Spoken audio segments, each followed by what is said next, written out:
नमस्कार विद्यार्थी मित्रांनो, आपलं सर्वांचं संस्कार मॅथ्स क्लबमध्ये स्वागत आहे. मित्रांनो, या ठिकाणी 7 फेब्रुवारी रोजी झालेला सैनिकी स्कूल इयत्ता 5वीचा पेपर इथे आपण बघत आहोत. 7 फेब्रुवारी 2021ला हा पेपर घेण्यात आलेला होता आणि त्यामधील आपण संपूर्ण प्रश्नांचे स्पष्टीकरण इथे बघणार आहोत. त्यामध्ये हा भाग क्रमांक 1 असणार आहे. यामध्ये आपण गणिताच्या संपूर्ण प्रश्नांचं स्पष्टीकरण सोप्या पद्धतीने बघणार आहोत आणि काय उत्तरे आलेली असतील ते सुद्धा आपण इथे बघून घ्या. आणि आपण जर पेपर दिलेला असेल सैनिकी स्कूलचा तर त्यामध्ये आपल्याला किती गुण मिळाले या उत्तरपत्रिकेचा वापर करून आलेले गुण नक्कीच कॉमेंट करून सांगा. किंवा यापैकी कुठला प्रश्न आपल्याला समजला नसेल तर तो प्रश्नसुद्धा आपण कॉमेंट करून विचारू शकता. हा जो सेट आहे हा सेट डी असणार आहे. आपला जो कोणता सेट असेल, ए असेल, बी असेल, सी असेल किंवा डी असेल, तर आज मी उत्तरसूची जी सांगणार आहे जे तरी डीसाठी जरी असली तरी त्यामधले संपूर्ण प्रश्न हे ABCD या पॅटर्नमधल्या सर्व प्रश्नपत्रिकांमध्ये आलेले आहेत. त्यांचा क्रमांक थोडा उलटसुलट असू शकतो, त्यामुळे आपला प्रश्न क्रमांक कोणत्या क्रमांकाला आहे ते बघून घ्या आणि नंतर प्रश्नाचं उत्तर आपण पडताळून पाहू शकता. चला तर विद्यार्थी मित्रांनो, पहिला प्रश्न बघूया. या ठिकाणी सर्व सूचना दिलेल्या होत्या.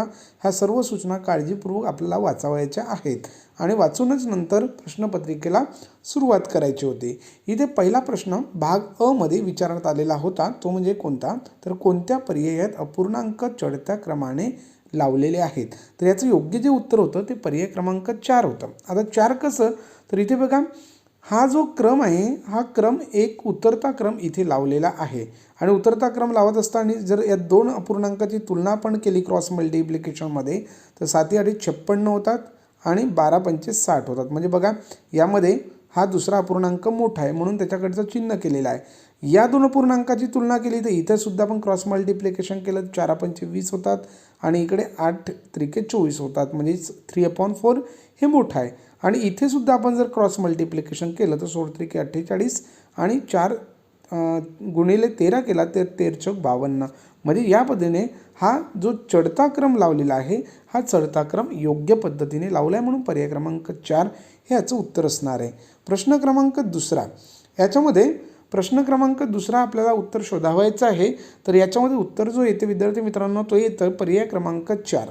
इथे पर्याय क्रमांक 4 आपण जर बघितलं तर अगोदर यांची वजाबाकी आपल्याला करायची आहे. आता प्रत्येक वजाबाकी मी करून सांगणार नाही, आपण ते पडताळून बघा आणि ते उत्तर येतं का ते बघा. अगोदर वजाबाकी करायची आहे आणि आलेल्या वजाबाकीमध्ये ह्या दोन्ही संख्या मिळवायच्या आहेत आणि हे जर केलं तर बघा काय मिळते.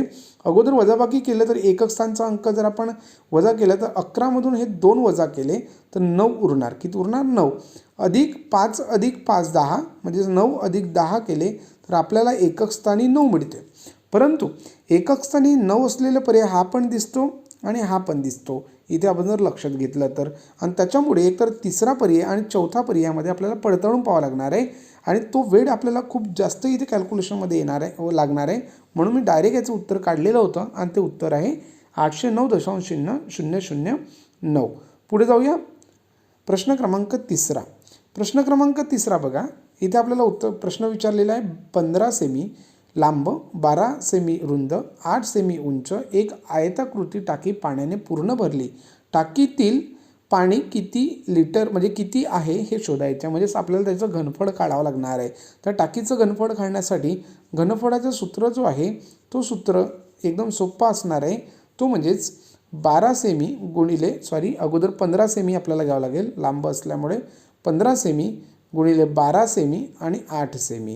ह्या तिघांची एकके समान आहेत त्याच्यामुळे आपल्याला गुणाकार करता येणार आहे डायरेक्ट. तर 15 गुणिले आपण 8 केले किंवा 15 8 120 होतात, म्हणून 120 गुणिले 12 करूया. तर 120 गुणिले 12 केले तर 12 गुणिले 12 144 आणि त्यावर 110 म्हणजे 1440 घन सेमी इतकं पाणी त्याच्यामध्ये असणार आहे. म्हणजे पर्याय क्रमांक 4 हे त्याचं उत्तर असेल आहे. प्रश्न पुढचा बघूया. प्रश्न क्रमांक पुढचा, रोमन पद्धतीनुसार खालीलपैकी कोणती संख्या चुकीची लिहिलेली आहे. तर ही संख्या योग्य पद्धतीने लिहिलेली आहे, ही सुद्धा योग्य पद्धतीने लिहिलेली आहे.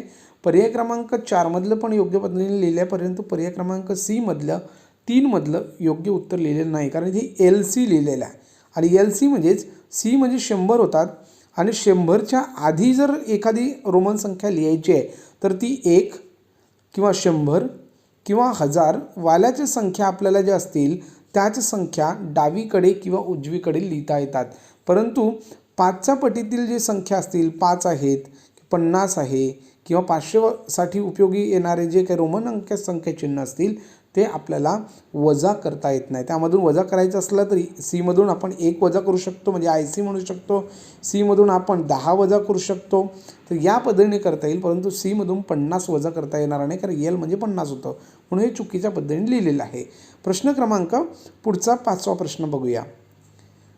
प्रवासाला निघालेली एक व्यक्ती पहिल्यांदा ताशी 64 किमी वेगाने 160 किमी प्रवास करते. बघा, एक व्यक्ती पहिल्यांदा ताशी किती 64 किमी वेगाने 160 किमी प्रवास करते आणि त्यानंतर 160 किमी वेगाने 80 किमी वेगाने प्रवास करते. बघा, 160 किमी ताशी 80 किमी वेगाने प्रवास करते. या प्रवासातील पहिल्या 320 किमी प्रवासाचा सरासरी वेग आहे. आपल्याला इथे सरासरी वेग विचारण्यात आलेला आहे. तर सरासरी वेगाचं जो उत्तर आहे याचं उत्तर जे येणार आहे ते आहे पर्याय क्रमांक 3, म्हणजे 71.11 इतकं त्याचं उत्तर असणार आहे. अगोदर याचं सरासरी वेग काढा, त्याच्यानंतर याचं सरासरी वेग काढा आणि यावरून आपल्याला फायनल उत्तर जे मिळेल ते 71.11 हे असणार आहे. पुढे बघूया प्रश्न क्रमांक 6वा. जे प्रश्न सोपे आहेत विद्यार्थी मित्रांनो ते मी सांगणार नाही आहे. जे कठीण वाटणारे जे प्रश्न आहेत तेच मी इथं तुम्हाला एक्सप्लेन करून सांगणार आहे. त्याच्यामुळे प्रश्न काळजीपूर्वक आपण बघून घ्या. इथे बघा, एका 3 अंकी संख्येला 2272 आणि 875ने भागले असता आपल्याला तेवढीच बाकी मिळते. या संख्येतील अंकांची बेरीज किती? बघा, सुरुवातीला जर त्या 3 अंकी संख्येला आपण 2272ने भागितलं किंवा 875ने भागितलं तरी बाकी उरणारी संख्या समान आहे. म्हणजेच आपल्याला एक लक्षात येईल की इथून आपण ही संख्या वजाबाकी करायची, कारण ह्या पटीतील संख्या असतील आहे आणि म्हणून ही वजाबाकी केली तर आपल्याला इथे वजाबाकी मिळेल 1397 इतकी वजाबाकी मिळते. आणि त्या वजाबाकीचे जर आपण अवयव काढलेत, 11ने या संख्येला भाग जातो, 11ने भाग जातो म्हणजे 11 एक अवयव मिळेल आणि दुसरा अवयव 127 मिळेल. आता याच्यापैकी आपल्याला n ही 3 अंकी संख्या आहे, म्हणून 3 अंकी संख्या ती 127 असणार आहे. आणि त्यातील अंकांची बेरीज केली तर 1 + 2 + 7 केली तर आपल्याला 10 मिळते, म्हणून पर्याय क्रमांक 1 हे याचं उत्तर असणार आहे 10. प्रश्न क्रमांक 7वा बघा.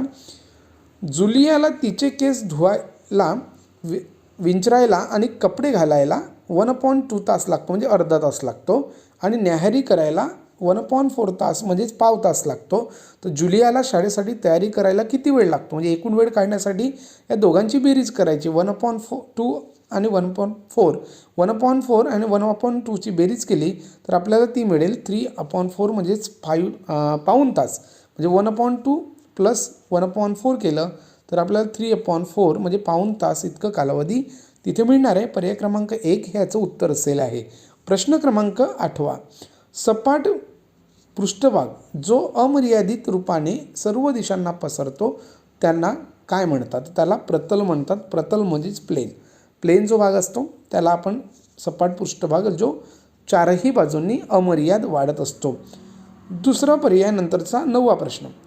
2 परिपूरक कोणांमधील फरक 10 अंश एवढा आहे. बघा, परिपूरक म्हणजेच कोटिकोण सुद्धा यांना म्हणतात आणि त्यांची बेरीज जे आहे म्हणजे फरक जे आहे तो 10चा आहे आणि दोन्ही कोणांचे माप किती असेल ते विचारलेलं आहे. आणि परिपूरक कोण किंवा कॉम्प्लिमेंटरी अँगल्स म्हणजे काय, तर त्या दोन कोणांची बेरीज जी आहे ती बेरीज 90 व्हायला पाहिजे. आणि इथे बेरीज जर आपण केलं तर इथे आपल्याला 90पेक्षा जास्त बेरीज होताना लक्षात येते. 100 बेरीज येते, इथे सुद्धा 110 बेरीज येते, इथे 190 बेरीज येते आणि इथे किती बेरीज येते? 90 येते. म्हणजेच असे दोन कोण की त्यांची बेरीज 90 यायला पाहिजे, त्याच कोणांना परिपूरक कोण किंवा कॉम्प्लिमेंटरी अँगल म्हणतात. आणि त्याच्यामधला फरक जर काढला तर फरकसुद्धा 10चा मिळतो, म्हणून आपल्याला पर्याय क्रमांक 2 हे याचं उत्तर आहे असं म्हणता येईल. प्रश्न क्रमांक पुढचा बघा. त्यानंतर वांगी, भेंडी आणि कांदे यांचे एकूण वजन 48.057 किलोग्रॅम आहे. जर वांगी आणि भेंडी यांचे वजन अनुक्रमे इतकं दिलेलं आहे तर कांद्याचे वजन किती आहे? बघा, हे तिघांचे वजन दिलेले आहे आणि दोघांचे वेगळे आपल्याला वजन दिलेले आहे. त्यापैकी कांद्याचे वजन काढायचे आहे. मग या दोघांचे वजन जे आहे ते इथं असणार आहे. म्हणून आपण अगोदर काय करायचं आहे, यांची बेरीज करायची. मग यांची बेरीज केल्यानंतर 5.35 अधिक 24.52 यांची बेरीज केली तर हे वांग्याचे वजन आहे आणि हे भेंडीचं वजन आहे. हे यांची बेरीज केली तर आपल्याला काय मिळेल, 7, 8.9 आणि 2 म्हणजे 29.87 इतकं त्याचं वजन मिळतं. आणि एकूण जो वजन आहे तो आहे 48.057. त्यापैकी आपल्याला हे वजन वजा करावं लागणार आहे. म्हणून वजा करूया. 870 या पद्धतीने वजाबाकी केलं तर एकक स्थानचा अंक आपल्याला 7 मिळतो. दशक स्थानचा अंक मिळतो 5मधून 15मधून 7 गेले तर 8, 87. त्याच्यानंतर इथे आपल्याला हातचा घ्यावा लागेल, इथे 1. त्याच्यानंतर 8मधून म्हणजे 18मधून 9 गेले तर 9 उरले. इथे आजचा परत करावं लागले. 18मधून 10 गेले तर 8 उरले आणि हातचा 1 परत पुन्हा आणि 4मधून 3 गेले तर 1 म्हणजे 18.187 म्हणजे पर्याय क्रमांक 2 हे त्याचं उत्तर असणार आहे. प्रश्न क्रमांक पुढचा बघा विद्यार्थी मित्रांनो. प्रश्न क्रमांक 11. प्रश्न क्रमांक 11 म्हणजे आयतजाला म्हणजे घनाभ किती बाजू असतात, म्हणजेच क्युबाईड असं म्हटलेलं आहे. आणि क्युबाईडला इष्टिका चिती असं सुद्धा म्हटलं जाते.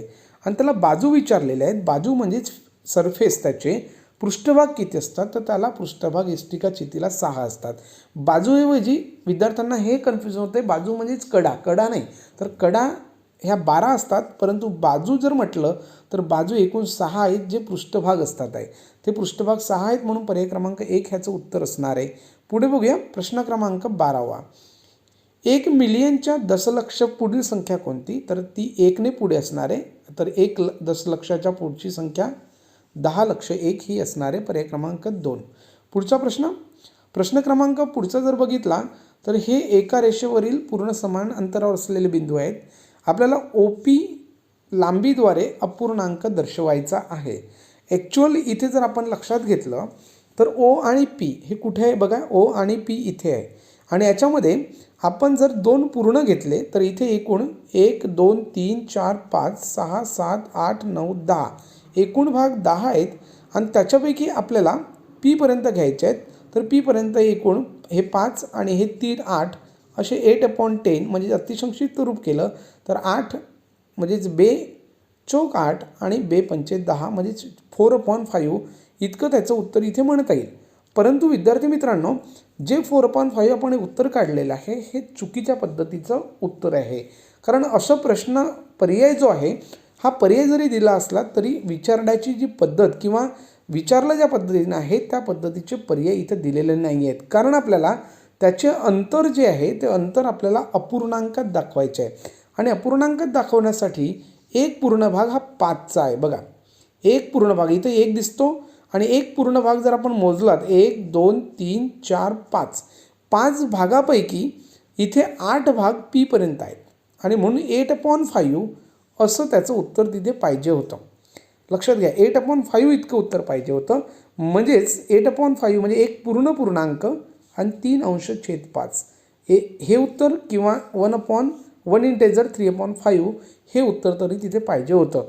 परंतु आपल्याला इथे हे उत्तर दिलेलं नाही आहे. म्हणून या पद्धतीने जर आपण दुसऱ्या पद्धतीने उत्तर काढलं तर 8/10 हे उत्तर मिळतं आणि त्याला अतिसंक्षिप्त रूप केलं तर हे मिळतं आहे. म्हणून आपण हे पर्याय सध्या निवडू शकतो. परंतु ॲक्च्युअल हा उत्तर चुकीचा आहे आणि हा प्रश्नसुद्धा चुकीचे आहेत, त्यातील पर्याय चुकीचे आहेत असं आपल्याला म्हणता येईल. पुढचा प्रश्न, ज्या 2 सलग अपूर्णांकामध्ये 5/7 हा अपूर्णांक आहे ते आहेत. म्हणजे बघा 5/7 हा अपूर्णांक आहे तर तो पूर्ण 1 नाही आहे अजून. कारण 7 पैकी 7 जेव्हा असतील तेव्हा तो पूर्ण 1 असतो. म्हणजेच ही संख्या जी आहे ती 1च्या आधीची संख्या आहे. म्हणजेच 1 आणि 0च्या मधली संख्या म्हणून पर्याय क्रमांक 1 हे याचं उत्तर आहे.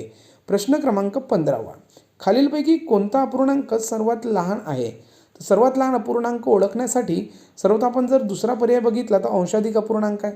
त्याच्यानंतर चौथासुद्धा अपूर्णांक अंशाधिक आहेत. अंशाधिक अपूर्णांक कधीच लहान नसतो. मग राहिला प्रश्न याचा आणि याचा. तर इथे आपण लक्षात घेतलं तर जो अपूर्णांक सर्वात लहान दिसतो इथे एकचा फरक आहे, एकने छेद मोठा आहे, इथे पण एकने छेद मोठा आहे. आणि जो लहान दिसतो तोच अपूर्णांक लहान असतो.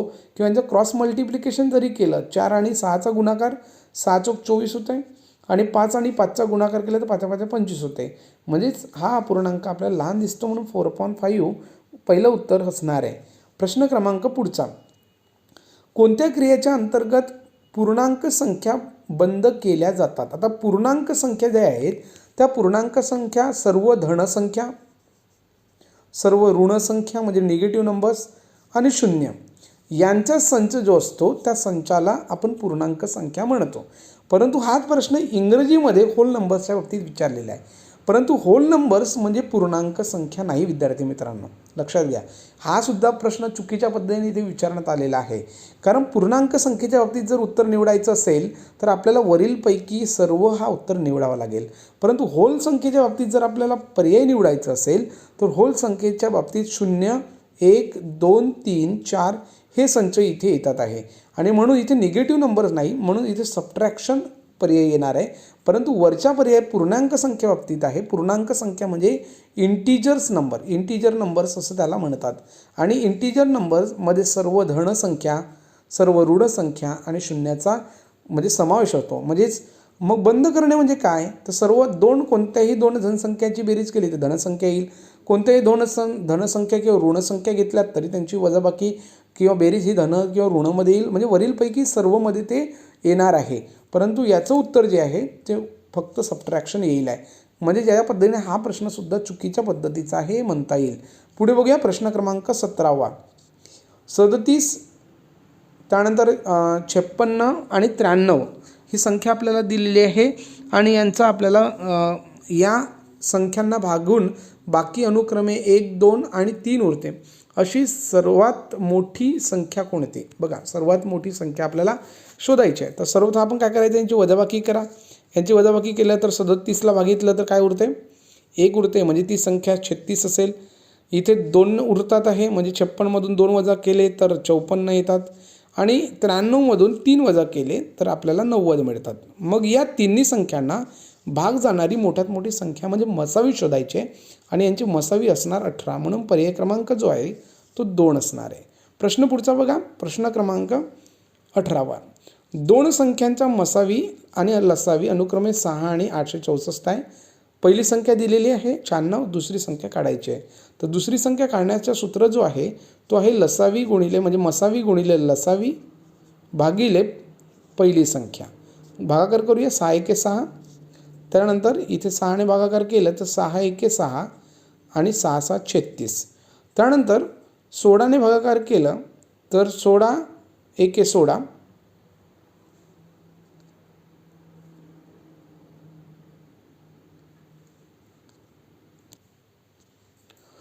त्यानंतर 16 1 16, 16 85 या पद्धतीने आणि उरले 6 आणि 16 4 64 या पद्धतीने आपल्याला इथे उत्तर मिळेल 54. आणि म्हणून ती संख्या असणार आहे 54. पर्याय क्रमांक 3. प्रश्न क्रमांक पुढचा बघूया. प्रश्न क्रमांक 19. 2 संख्यांच्या मसावी 12 आणि त्यांतील फरक 12 आहे. तर त्या संख्या खालीलपैकी कोणत्या असू शकतात?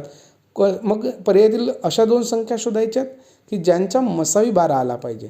तर इथे आपण पर्याय क्रमांक 1 जर विचार केला तर 12ने 84ला भाग जातो. पुन्हा 86ला सुद्धा आपल्याला 96ला सुद्धा भाग जाताना लक्षात येते. म्हणून पर्याय क्रमांक 1 हे त्याचं उत्तर म्हणता येईल. आणि त्याची फरक जर काढलं तरी तो 12 मिळेल आहे. पुढे बघूया प्रश्न क्रमांक पुढचा 20वा प्रश्न. प्रश्न क्रमांक 20वा जर बघितला 9, 12 आणि 15 या प्रत्येकाने भाग जाणारी सर्वात लहान संख्या शोधायची आहे. म्हणजेच आपल्याला लसावी शोधायची आहे. आणि या सगळ्यांचा लसावी जो आहे 9ने जर आपण विचार केला तर 9ने या संख्येला भाग जात नाही, याला भाग जाते पण 12ने जात नाही, या संख्येला 9ने जात नाही, या संख्येला 9ने पण जाते, 180ला 12ने पण जाते आणि 15ने पण जाते. म्हणून पर्याय क्रमांक 4 हे त्याचं उत्तर असणार आहे. प्रश्न क्रमांक 21. एका विशिष्ट ब्रँडची साबण पावडर प्रत्येक पॅकेटला 15 रुपये या दराने विकली जाते. किती रुपयाला? 15 रुपये. तिच्या एका डझनाची किंमत म्हणजे 12 वस्तूंची किंमत 144 रुपये आहे. 8 डझन पाकिटावर नफ्याची टक्केवारी किती असेल? बघा, आपल्याला सर्वप्रथम एका डझनाची किंमत आपल्याला दिलेली आहे. एका डझनाची किंमत जी दिलेली आहे ती आहे 144 रुपये. तिच्या एका डझनाची किंमत किती आहे? 144. आणि त्या ब्रँडचे साबण आणि पावडर जे आहे ते प्रत्येक पॅकेटला 15 रुपये या दराने विकली जाते. तर आपण अगोदर खरेदी किंमत काढून घेऊया. खरेदी किंमत काढली तर काय मिळते? 12 वस्तूंची किंमत आपल्याला 144 दिलेली आहे. 12 जर भागिले केले तर आपल्याला इथे उत्तर मिळेल 12. म्हणजे एका वस्तूची खरेदी किंमत जी आहे, एका पॅकेटची किंमत ती 12 रुपये आणि विकली कितीला जात आहे? ते 15ला विकली जात आहे. मग 15ला जे विकली जात आहे ते आपल्याला 3 रुपये प्रत्येक एका वस्तूवर मिळत आहे.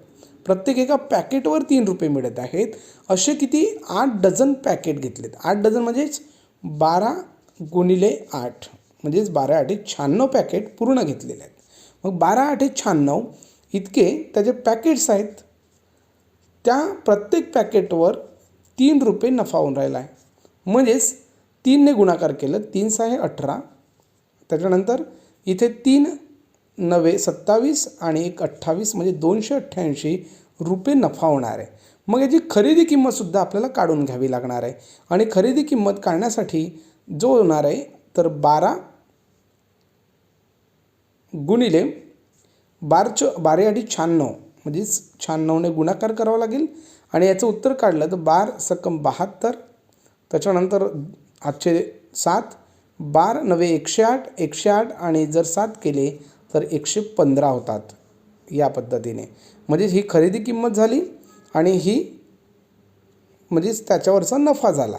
आणि म्हणून हा नफा आपल्याला अंशात घ्यावा लागेल 288 आणि त्याच्या छेदामध्ये 1152 घ्यावा लागेल आणि त्याची टक्केवारी काढण्यासाठी 100ने गुणाकार करावा लागेल. आणि हे जेव्हा आपण कॅल्क्युलेशन करणार तेव्हा कॅल्क्युलेशन केल्यानंतर आपल्याला त्याचं उत्तर मिळेल पर्याय क्रमांक 2. पर्याय क्रमांक 2मधलं त्याचं उत्तर असणार आहे, कारण हे 25% या संख्येचे असणार आहेत. म्हणून 25% इतका नफा त्याचा होणार आहे. पुढे बघूया प्रश्न क्रमांक 22.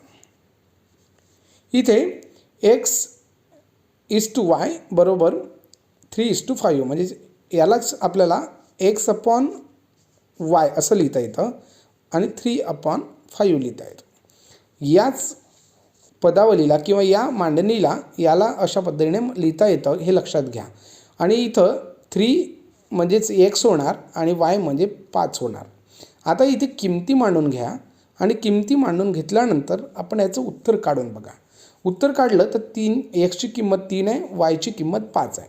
इथे 3 त्रिके 9 होणार अधिक इथे yची किंमत 5 आहे म्हणजे 4 5 20 होणार.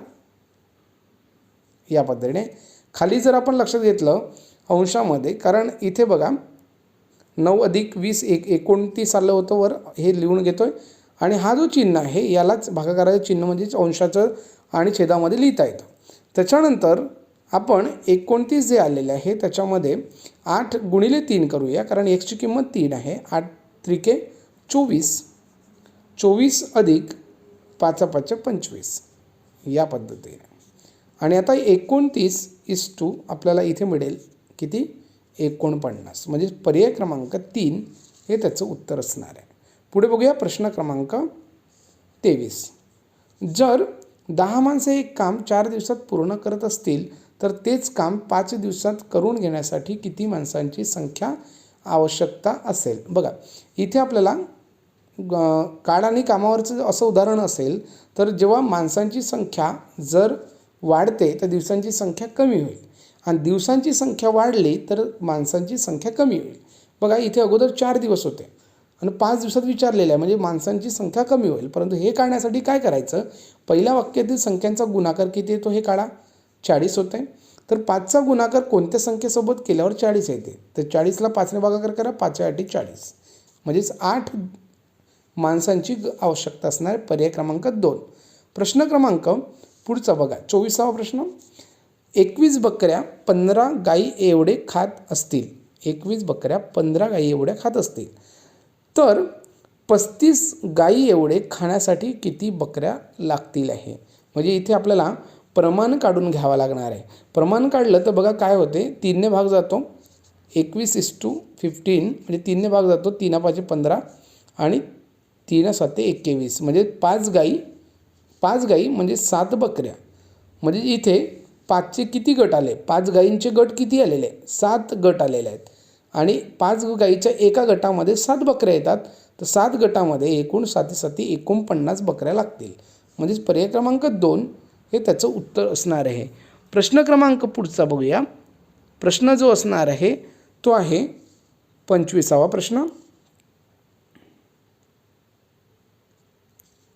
एक मेकॅनिक 9 कार्सवर 36,000 रुपये कमावतो. जर त्याला एका दिवसाला 27 कार्स मिळाल्या तर तो एका दिवसात किती कमाई करेल. तर अतिशय सोपं उत्तर आहे. 36 × 3 या पद्धतीने आपण जर केलं तर आपल्याला जे योग्य उत्तर मिळते ते म्हणजेच पर्याय क्रमांक 1चं उत्तर मिळणार आहे. कारण 9 कारसाठी त्याला तो एवढे रुपये कमवतो. तर 9 कारचे वरून आपण एका दिवसाचं काढू शकतो आणि एका दिवसाचं म्हणजेच एका दिवसाला तो 27 कार हे करतो. बघा एका दिवसाला जो 27 कार हे करतो, तर ती एका दिवसाची कमाई काढण्यासाठी आपल्याला त्याला काय करावं लागेल, गुणाकार करावा लागेल. 9 म्हणजे 3ने आपण 9 त्रिक 3ने आपण जर याला भागाकार केलं, गुणाकार केलं तर आपल्याला इतकं उत्तर मिळते. किंवा अगोदर आपण यांच्यावरून एका कारची किंमत काढून घ्या आणि एका कारची किंमत काढल्यानंतर 27 कारला गुणाकार करा, तरीसुद्धा आपल्याला उत्तर मिळेल 1,08,000. यानंतर पाहूया प्रश्न क्रमांक 26. एक माणूस एक स्पीकर 7,500 रुपयांना विकतो आणि 20% त्याला नफा होतो. दुसरा स्पीकर तो 8,100 रुपयांना विकतो तर 10% तोटा होतो. तर त्याचा एकूण नफा किंवा तोटा इथे काढायचा आहे. तर या उदाहरणामध्ये एकूण नफा जो आहे तो 350 होतो. मग 350 नफा कसा होतो हे काढून घेण्यासाठी आपण 7,500चे हे 20% काढून घ्यायचं, कारण नफा झालेला आहे आणि नफा झालेला आहे म्हणजेच तिच्या ठिकाणी ते 120% ही संख्या असणार आहे. म्हणजे याचे 10% काढून घेण्यासाठी आपण 7,500ला आपण 12ने भागाकार करूया, कारण इथे हे 120% होणार आहेत आणि 120% काढण्यासाठी आपल्याला 120ने जर आपण या संख्येला भागाकार केले तर 10% मिळतील. 1 0 इथे कॅन्सल करूयात. कॅन्सल केलं तर इथे आपल्याला उत्तर मिळेल, सॉरी हा 1 0 ऑलरेडीच कॅन्सल होईल, म्हणजेच 12ने भागाकार करूया. 12ने भागाकार केलं तर इथे 625 इतकं उत्तर मिळते. म्हणजे हे 10% झाले.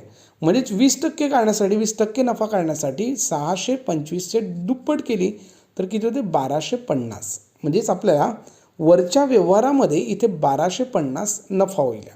मग दुसऱ्या व्यवहारामध्ये 10% तोटा होतो. म्हणजे 10% तोटा काढण्यासाठी आपल्याला 8,100 ही 10% तोट्याची विक्री किंमत आहे. म्हणजेच ही त्या संख्येची खरेदी किमतीची 90% असणार आहे. म्हणून 90% काढण्यासाठी 9ने भागाकार करून घेऊया. 10% काढण्यासाठी तर आपण 9ने भागाकार केलं तर 9 9 81. म्हणजे इथे 900 रुपये हे 10% तोटा होणार आहे आणि हे 900 इथून आपण वजा केले. हा नफा झाला, हा तोटा झाला, तर आपल्याला इथे उत्तर मिळेल 350. कारण नफा हा जास्त आहे आणि 350 रुपये किंमत उरते, म्हणून 350 रुपये इतका नफा त्याचा होणार आहे. प्रश्न क्रमांक 27वा बघा. इथे आपल्याला ह्या संख्या प्रमाणात दिलेल्या आहेत, तर यमची किंमत काढायची आहे. जेव्हा केव्हा संख्या प्रमाणात असतात, हे गुणोत्तर आणि प्रमाणावरचं उदाहरण आहे. तर इथे आपल्याला ज्या संख्या प्रमाणात दिलेल्या आहेत त्यातील पहिली संख्या अंशात, दुसरी संख्या छेदात बरोबर करायचं आहे, तिसरी संख्या अंशात, चौथी संख्या छेदात. नंतर क्रॉस मल्टिप्लिकेशन करायचं. क्रॉस मल्टिप्लिकेशन केलं तर 42 गुणाकारात जातील, म्हणजे 42 × 3 या पद्धतीने होतील. म्हणजे इकडून 42 कॅन्सल होतील. त्यानंतर आपण भागाकार करून घेतला तर आपल्याला इथे भागाकार करता येणार आहे. 3 1 3, 3 6 18, 6 1 6, 6 7 42. म्हणजेच किंमत मिळाली 7. म्हणजेच पर्याय क्रमांक 3 हे त्याचं उत्तर असणार आहे. प्रश्न क्रमांक 28. एका NCC कॅम्पमध्ये 1200 प्रशिक्षणार्थी सहभागी झालेले आहेत. त्यांच्यापैकी 900 जणांची निवड प्रजासत्ताक दिनाच्या शिबिरासाठी केली जाते. निवड झालेल्या आणि न झालेल्या कॅन्डिडेटच्या संख्यांचे गुणोत्तर काढा. गुणोत्तर आणि प्रमाणावर खूप सारे उदाहरण या परीक्षेमध्ये विचारले गेलेले आहेत आणि म्हणून याच्यापैकी 1200पैकी 900 जे आहेत ते 900 निवड झालेले आहेत आणि न निवड झालेले किती असतील ते मायनस केले तर 300 न निवड झालेले. यांचं गुणोत्तर प्रमाण काढायचं म्हणजे अतिसंक्षिप्त रूप करूया. तर 3 1 3 म्हणजे 300 1 300 आणि 300 त्रिक 900 म्हणजे 3:1 म्हणजे पर्याय क्रमांक 3 हे उत्तर असेल. प्रश्न 29. प्रश्न क्रमांक 29 बघा. जर एका मुलाने पुस्तक 450 रुपयांना विकले तर त्याला 10% तोटा होतो. किती टक्के तोटा होतो? 10%. तर अगोदर आपण याची खरेदी किंमत काढू शकतो. त्याच्यानंतर 10% मिळविण्यासाठी विक्रीची किंमत किती असली पाहिजे. आता 10% काय म्हणजे काय मिळवायचं आहे इथं स्पष्टपणे दिलेलं नाही आहे, लक्षात घ्या. 10% मिळवण्यासाठी विक्रीची किंमत किती असली पाहिजे. 10% काय, नफा की तोटा, इथं नेमक्यापणाने दिलेलं नाही आहे विद्यार्थी मित्रांनो. परंतु इंग्लिशमध्ये आपल्याला दिलेलं आहे टू गेन म्हणजे जास्तची मिळवण्यासाठी. तर जास्तची मिळवण्यासाठी आपल्याला नफा करावा लागेल. तर अगोदर खरेदी किंमत काढून घेऊया.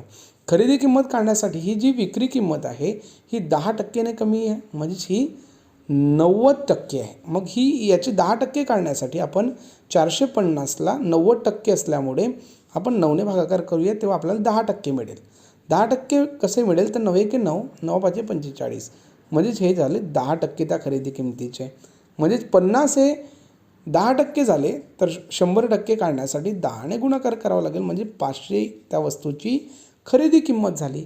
आणि त्याच्यावर पुन्हा आपल्याला 10% मिळवायचे आणि 10% किती 50 म्हणजेच पुन्हा 550 इतकं त्याचं उत्तर असेल. पर्याय क्रमांक 3. पुढचा प्रश्न.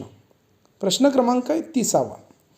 एका गटातील 7 विद्यार्थ्यांनी मिळवलेले सरासरी गुण 226 आहेत. त्यापैकी 6 जणांनी मिळवलेले गुण अनुक्रमे दिलेले आहेत. जर 7व्या विद्यार्थ्यांनी मिळवलेले गुण आपल्याला शोधून काढायचे आहेत. तर विद्यार्थी मित्रांनो हा प्रश्न अतिशय सोपा आहे. आपल्याला इथे करायचं काय, अगोदर इथे 7 जणांचे सरासरी गुण जे दिलेले आहेत त्या 7 जणांच्या गुणांचे जे सरासरी गुण आहेत त्यांची गुणाकार करा म्हणजेच आपल्याला एकूण बेरीज मिळेल. जी काही बेरीज मिळेल ती बेरीज 7 जणांची असेल. त्याच्यामधून या 6 जणांची बेरीज करा आणि जी काही 6 जणांची बेरीज येईल ती बेरीज या 7 जणांच्या बेरीजेमधून वजा करा. म्हणजे 7 जणांची बेरीज वजा 6 जणांची बेरीज आपण केलं तर फायनल जे उत्तर आपल्याला मिळणार आहे ते असेल आहे 164. पर्याय क्रमांक 4 हे त्याचं उत्तर असेल आहे. प्रश्न क्रमांक पुढचा बघूया 31. इथे आपल्याला सरळ रूप द्यायचं होतं.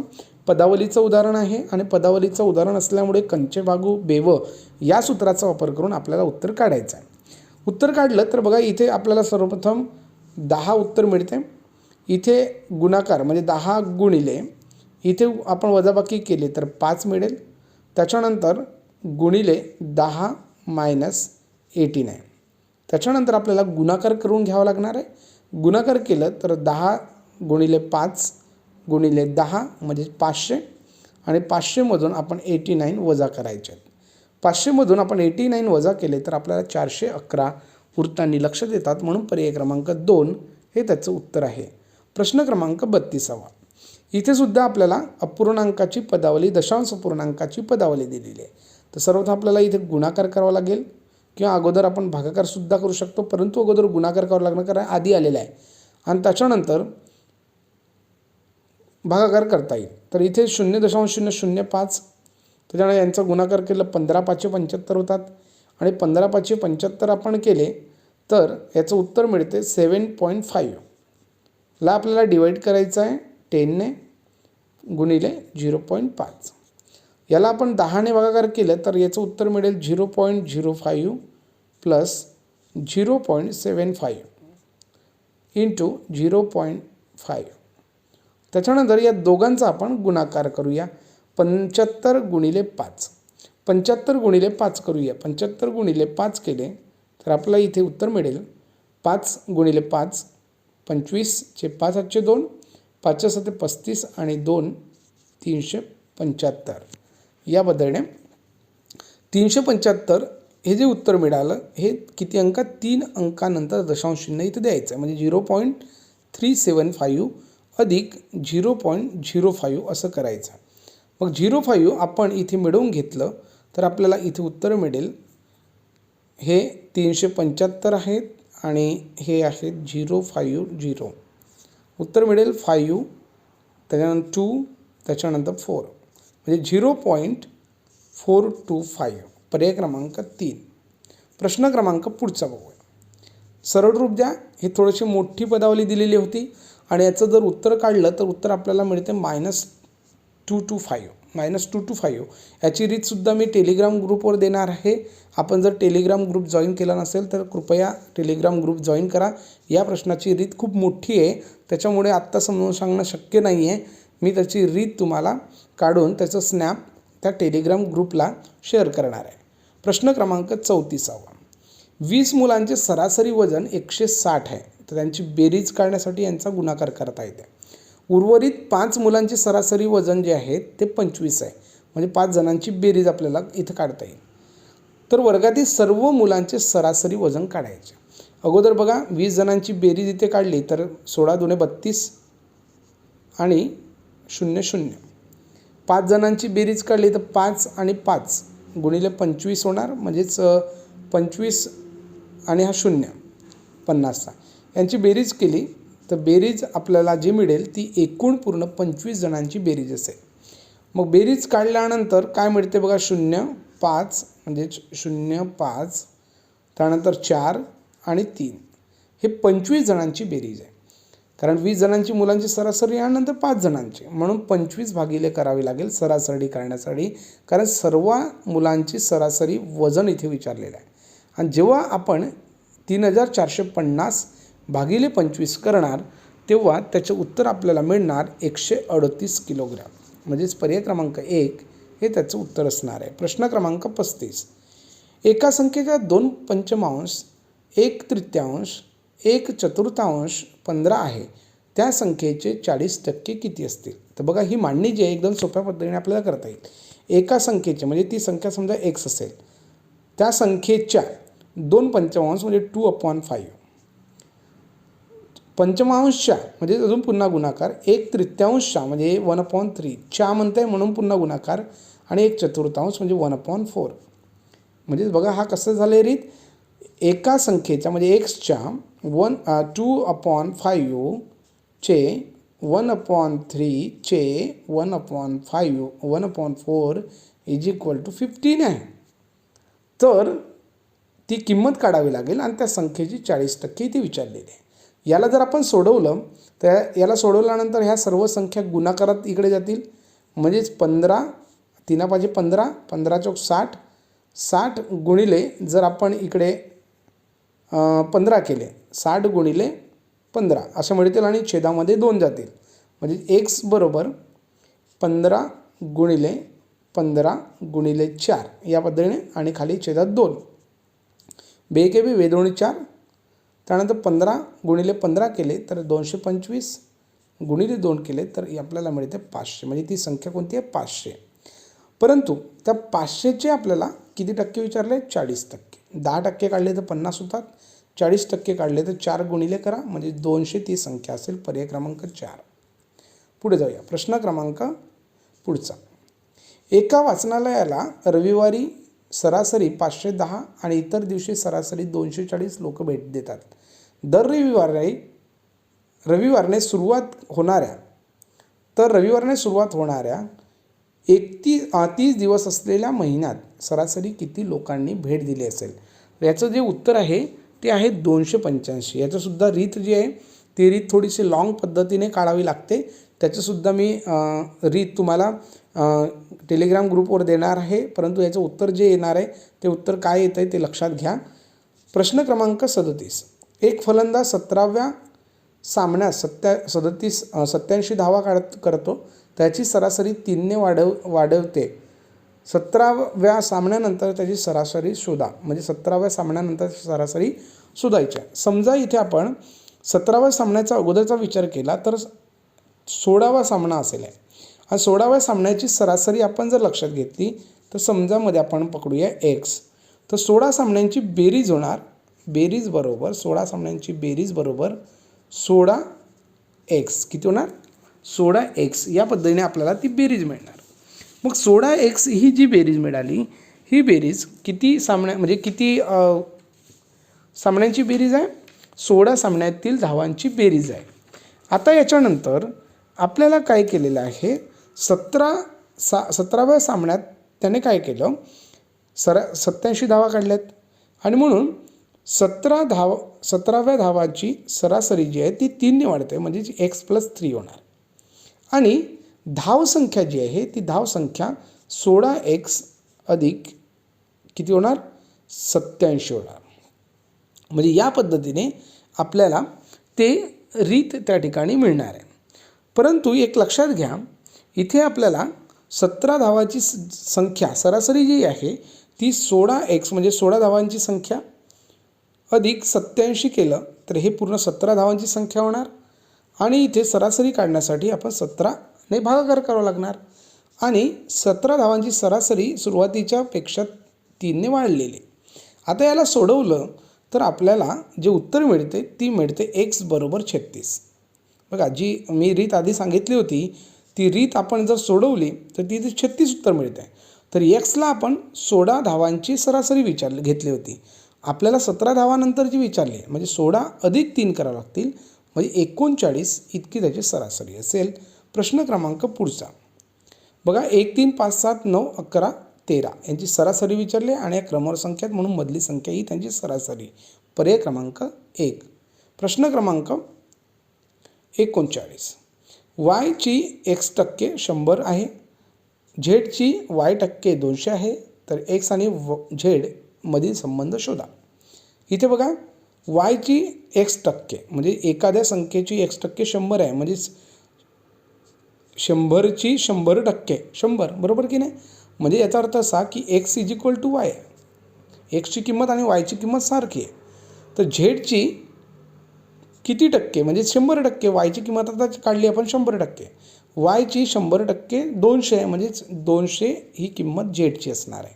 आणि या ठिकाणी संबंध आपल्याला शोधायचा आहे. तर झेड x नाही, 2z x पण नाही, झेड 2x म्हणता येईल, कारण x 100 आहे आणि झेड 200 आहे. आताच काढलं, म्हणून पर्याय क्रमांक सी म्हणजे तिसरं हे त्याचं उत्तर आहे. प्रश्न क्रमांक 40. घड्याळात जेव्हा संध्याकाळचे 7:15 वाजलेले असतात तेव्हा तयार होणाऱ्या कोणाचे नाव लिहा. इथे विशाल कोण तयार होते, प्रत्यक्ष आपण घड्याळ काढा आणि घड्याळ काढल्यानंतर त्याचं माप जर आपण म्हणजे कोण बघितलं, जसं आपण बघा हे घड्याळ काढलं तर 7च्या इथे तास काटा असेल आणि मिनिट काटा जो आहे तो इथे असेल 15वर. याचा जो कोण मोजला तर हा 90पेक्षा मोठा असतो, म्हणून त्याला विशाल कोण किंवा ऑप्टूस अँगल असं म्हणतात. पुढचा प्रश्न 41. जर 40 ही 15% 40ची 15% ही एका संख्येच्या 25%पेक्षा 2ने मोठी आहे, तर ती संख्या कोणती? आता 40ची 15% किती होते? 40ची 15% होते विद्यार्थी मित्रांनो 6. बघा, 40ची 15% जी आहे ती 6 होते. तर आपल्याला एका संख्येच्या 25%पेक्षा ती 2ने मोठी असली पाहिजे, 2ने ही मोठी. आता बघा, इथे यांची किंमत आणि एका संख्येच्या 25% काढा आणि 25% काढून त्यामध्ये 2 मिळवली, त्याची किंमत समान येते. आता इथे बघा, यांची किंमत आपण जेव्हा काढली तेव्हा 6 आली, तेवढीच किंमत आपल्या पर्यायामध्ये आली पाहिजे. 25% काढलं तर किती 7 होतात, 7पेक्षा हे 2 मोठे नाही आहेत, म्हणून आपल्याला म्हणता येणार नाही. 16चे आपण 25% काढले तर किती मिळतात 4, बरोबर आहे. आणि 4पेक्षा 2 मोठे म्हणजे अधिक 2 करूया 6, बरोबर आहे. म्हणजेच पर्याय क्रमांक 2 हे त्याचं उत्तर आहे. प्रश्न क्रमांक पुढचा. एका आयताकृती मैदानचे क्षेत्रफळ 724 मीटर आहे, रुंदी दिली आहे 25 मीटर, त्याची लांबी काढायची आहे सेंटीमीटरमध्ये. तर अगोदर मीटरमध्येच काढून घेऊ, कारण मीटरमध्ये प्रमाण दिलेलं आहे. मग लांबी काढण्यासाठी लांबी बरोबर 724 भागिले 25 मीटर भागाकार केलं तर आपल्याला इथे किती मिळते 28 मीटर मिळते. आणि 28 मीटर सेंटीमीटरमध्ये लिहायचे आहेत तर 2800 सेंटीमीटर होतात, म्हणजेच पर्याय क्रमांक सी. प्रश्न क्रमांक पुढचा. रीनाने सरळ व्याजाने 1200 रुपयाचे कर्ज जेवढी वर्षाची संख्या आहे तेवढ्याच व्याज दराने घेतले. कर्जाच्या कालावधीच्या शेवटी तिने जर व्याज म्हणून 432 रुपये भरले असतील तर व्याजाचा दर किती होता. इथे व्याजाचा दर काढायचा, परंतु व्याजाचा दर आणि कालावधी हे दोन्ही समान आहे. समजा आपण व्याज बरोबर एक्स पकडूया, तर दर बरोबर सुद्धा एक्स होणार. बरोबर आहे का. आता किंमत मांडून घेऊया सरळाच्या सूत्रामध्ये. मदक म्हणजेच 1200 मुद्दल गुणिले एक्स म्हणजे दर आणि क म्हणजे पण एक्स भागिले 100. सरळ व्याज किती आहे. सरळ व्याज 432 आहे. सरळ व्याजाच्या ठिकाणी आपण 432 लिहून घेऊया. 432 बरोबर 2 शून्य इथे कॅन्सल होणार. 12 गुणिले एक्स केलं तर एक्सचा वर्ग असं मिळतं. हे 12 इकडे भागाकारात आणूया. भागाकार केलं तर काय मिळते. 432 भागिले 12. 12 एके 12, 12 दोणे 36. उरले किती 7. 12 सकम 72 आपल्याला इथे मिळेल. 12 6 72 6 म्हणजे 36 हे त्याचं उत्तर मिळते. 12 त्रिके 36 आणि 7 उरले होते. 12 6 72 म्हणजे आपल्याला 36 हे उत्तर मिळते. म्हणजेच X square is equal to 36 इतकं उत्तर मिळतं.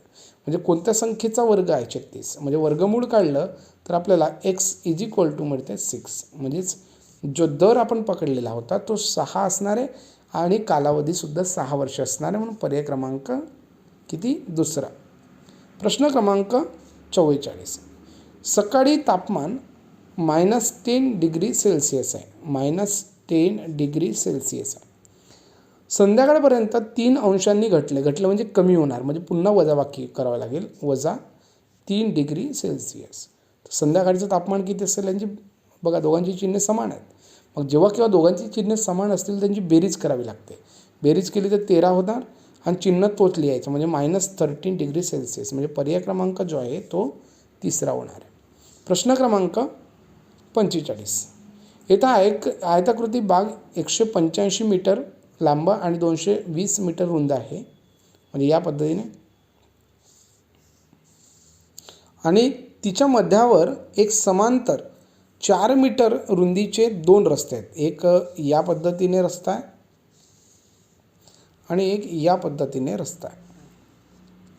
आपल्याला तर दर चौरस मीटरसाठी रुपये 1.25 या दराने रस्ते समपातळीत करण्याचा खर्च किती येईल. समपातळीत करायचं आहे तर यासाठी आपल्याला पूर्ण याचं अगोदर क्षेत्रफळ काढून घ्यावं लागेल.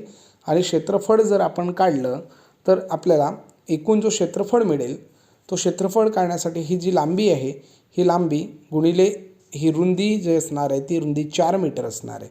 म्हणजेच लांबी आहे 220 गुणिले 4. तर आडव्या रस्त्याचं इथं क्षेत्रफळ मिळेल म्हणजेच 880 इतकं त्याचं क्षेत्रफळ मिळेल. त्याच्यानंतर आपण उभ्या रस्त्याचं क्षेत्रफळ काढणार आहोत. उभ्या रस्त्याचं क्षेत्रफळ काढण्यासाठी हिची रुंदी जी होती 185 आहे. ही पूर्ण 185 आणि ही जी आहे ही 4 मीटर होणार आहे. म्हणजे 185 गुणिले 4 करावं लागेल. 185 गुणिले 4 केले तर आपल्याला 740 इतकं उत्तर मिळतं. आता या दोघांची बेरीज करूया. 880 अधिक 740 यांची बेरीज केली तर आपल्याला 1620 इतकी बेरीज मिळते. त्याच्यामध्ये जेव्हा हे 2 रस्ते एकमेकांना छेदतात मध्यभागी तेव्हा हा 4x4चा जो जागा आहे तो डबल मोजला गेलेला आहे. ते म्हणून आपण 4 गुणिले 4 16 मीटरचं आपल्याला अंतर वजा करावं लागणार आहे. म्हणजे जिथे आपल्याला 1604 इतकं एकूण क्षेत्रफळ मिळेल. त्याच्या गुणिले 1.25 केलं तर आपल्याला त्याचं उत्तर मिळतं 2005 म्हणजे 2005 रुपये. पर्याय क्रमांक 4. प्रश्न क्रमांक पुढचा बघा. प्रश्न क्रमांक 46. खालील तक्त्यात न्यूयॉर्क शहरातील गेल्या वर्षाचे कमाल तापमान दर्शविलेले आहे. या तक्त्यातील माहितीचा वापर करून पुढील प्रश्नाची उत्तरे द्या. न्यूयॉर्क शहरामध्ये गेल्या वर्षी मे जुलै सप्टेंबर 3 महिन्यांचे सरासरी कमाल तापमान इथे काढायचे. मग आता इथे कमाल तापमान काढण्यासाठी हे 3 महिने आपण घ्यायचे. मे घ्या आणि जुलै घ्या आणि सप्टेंबर घ्या. या तिघांची बेरीज करा. बेरीज केली तर कोणती बेरीज येईल. 21 29 आणि 24 यांची बेरीज आपण केली तर आपल्याला बेरीज मिळते 74. यांची सरासरी कमाल तापमान काढायची म्हणजे भागिले 3, कारण 3 घटकांची बेरीज आहे. आणि यांची उत्तर काढलं दशांश तळापर्यंत तर 24.66 डिग्री सेल्सिअस इतकं त्याचं उत्तर मिळतं. 74 गुणिले 3 करून बघा, तुम्हाला तेच उत्तर मिळणार आहे. प्रश्न क्रमांक पुढचा बघा, 47वा प्रश्न. रोमन संख्या चिन्ह पद्धतीत एखादे चिन्ह पुन्हा पुन्हा आले तर त्याचे मूल्य ते जेवढ्या वेळा येते तेवढ्या वेळा गुणिले होत नाही. बघा, होत नाही असं म्हटलेलं आहे. आता जर आपण लक्षात घेतलं, उदाहरणार्थ जसं 1 2 3 वेळा हे आलं, तर 3 वेळा आलं तर तो 1 आहे म्हणजे 1 गुणिले 3 आपल्याला 3 म्हणता येते. म्हणजे या नियमाचा वापर केला तर ते खरं पण आहे. परंतु हे चिन्ह जर आपण 4 वेळा केलं तर 1 गुणिले 4 म्हणजे 4 होत नाही. लक्षात घ्या, कारण एखादं चिन्ह 4 वेळा लिहिता येत नाही. म्हणजेच ते चिन्ह म्हणजे जो नियम आहे तो खरंही आहे आणि खोटंही असं म्हणता येईल. कारण खोटं अजून 5च्या बाबतीत असणार आहे. जसं 5 आणि 5 केलं तर 5 गुणिले 2 म्हणजे 10साठी लिहिलं जात नाही. लक्षात घ्या. आणि म्हणून या ठिकाणी खरे पण आहे आणि खोटे पण आहे असं म्हणता येईल. म्हणजे 2 समान आहेत, म्हणून पर्याय क्रमांक 4 हे त्याचं उत्तर आहे. प्रश्न क्रमांक 48. वर्तुळाच्या कोणत्याही बिंदूवर एक वर्तुळ घेतला, त्या वर्तुळाच्या कोणत्याही बिंदूवर म्हणजे इथं वर्तुळावर एखादा बिंदू घेतला, त्याच्या व्यासाच्या सम्मुख असलेला कोण असेल. म्हणजे जसं बघा, हा जसा व्यास आहे आणि या बिंदूला आपण व्यासाने जोडलं तर हा जो तयार होणारा कोन आहे, हा तयार होणारा कोन किती असेल, तो असतो 90 डिग्री अंशाचा. म्हणजेच तयार होणारा कुठेही घ्या, समजा एखादा वर्तुळ आहे आणि त्याचा व्यास आहे, इथेसुद्धा किंवा इथेसुद्धा कुठेही तुम्ही पॉईंट घेतलात आणि या टोकापासून इथे आणि या टोकापासून इथे जोडलात तर तयार होणारा कोन हा 90 डिग्री अंशाचा असतो. म्हणजे पर्याय क्रमांक 3. पुढे बघूया, प्रश्न क्रमांक पुढचा 49वा प्रश्न. एका मोठ्या घनाकृतीचा प्रत्येक भाग 44 सेमी आहे. प्रत्येकी 4 सेमी भाग असलेले लहान घनाकार त्यातून कापले जातात. तर किमान एका घनाकाराने वेढलेले किती घनाकार तयार होतील. बघा, एका घनाकाराने वेढलेले, किमान एका घनाकाराने वेढलेले घनाकार किती इथे तयार होतील. तर इथे आपण लक्षात घेतलं तर एकूण 44 त्याचा भाग दिलेला आहे. आता भाग म्हणजेच काय आहे हेच इथं पटलेलं नाही आहे. त्याच्यामुळे याचं उत्तर निश्चितपणे काय येणार हे सांगता येणार नाही. प्रश्न क्रमांक 50वा. 1 डेसिमीटर म्हणजेच किती मीटर. आता डेसिमीटर आणि मीटरचा संबंध जर बघितला तर आपल्याला एक स्थळ मिळून म्हणजे 10 डेसिमीटर बरोबर 1 मीटर होतो.